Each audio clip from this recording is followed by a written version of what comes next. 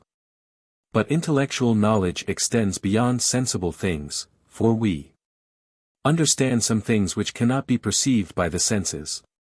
Therefore intellectual knowledge is not derived from sensible things. On the contrary, the philosopher says, Metaph. 1, Poster. 2, 15, that the principle of knowledge is in the senses. I answer that, on this point the philosophers held three opinions. For Democritus held that all knowledge is caused by images issuing from the bodies we think of and entering into our souls, as Augustine says in his letter to Dioscorus, XVII, 4. And Aristotle says, De Somme. Et Vigil. That Democritus held that knowledge is caused by a discharge of images. And the reason for this opinion was that both Democritus and the other early philosophers did not distinguish between intellect and sense, as Aristotle relates, De Anima 3, 3. Consequently, since the sense is affected by the sensible, they thought that all our knowledge is affected by this mere impression brought about by sensible things. Which impression Democritus held to be caused by a discharge of images. Plato, on the other hand, held that the intellect is distinct from the senses, and that it is an immaterial power not making use of a corporeal organ for its action. And since the incorporeal cannot be affected by the corporeal, he held that intellectual knowledge is not brought about by sensible things affecting the intellect, but by separate intelligible forms being participated by the intellect. As we have said above, a. 4, 5. Moreover he held that sense is a power operating of itself. Consequently neither is sense, since it is a spiritual power, affected by the sensible, but the sensible organs are affected by the sensible, the result being that the soul is in a way roused to form within itself the species of the sensible. Augustine seems to touch on this opinion, Gen. Ad lit. 12, 24, where he says that the body feels not, but the soul through the body, which it makes use of as a kind of messenger, for reproducing within itself what is announced from without. Thus according to Plato, neither does intellectual knowledge proceed from sensible knowledge, nor sensible knowledge exclusively from sensible things. But these rouse the sensible soul to the sentient act, while the senses rouse the intellect to the act of understanding. Aristotle chose a middle course. For with Plato he agreed that intellect and sense are different. But he held that the sense has not its proper operation without the cooperation of the body, so that to feel is not an act of the soul alone, but of the composite. And he held the same in regard to all the operations of the sensitive part. Since, therefore, it is not unreasonable that the sensible objects which are outside the soul should produce some effect in the composite, Aristotle agreed with Democritus in this. That the operations of the sensitive part are caused by the impression of the sensible on the sense, not by a discharge, as Democritus said, but by some kind of operation. For Democritus maintained that every operation is by way of a discharge of atoms, as we gather from De Gener. I. 8. But Aristotle held that the intellect has an operation which is independent of the body's cooperation. Now nothing corporeal can make an impression on the incorporeal. And therefore in order to cause the intellectual operation according to Aristotle, the impression caused by the sensible does not suffice, but something more noble is required, for the agent is more noble than the patient, as he says, De Gener. I. 5. Not, indeed, in the sense that the intellectual operation is effected in us by the mere impression of some superior beings, as Plato held. But that the higher and more noble agent which he calls the active intellect, of which we have spoken above, 79 Quetzales, AA, 3, 4, causes the phantasms received from the senses to be actually intelligible, by a process of abstraction. According to this opinion, then, on the part of the phantasms, intellectual knowledge is caused by the senses. But since the phantasms cannot of themselves affect the passive intellect, and require to be made actually intelligible by the active intellect, it cannot be said that sensible knowledge is the total and perfect cause of intellectual knowledge. But rather that it is in a way the material cause. Reply Obj. 1. Those words of Augustine mean that we must not expect the entire truth from the senses.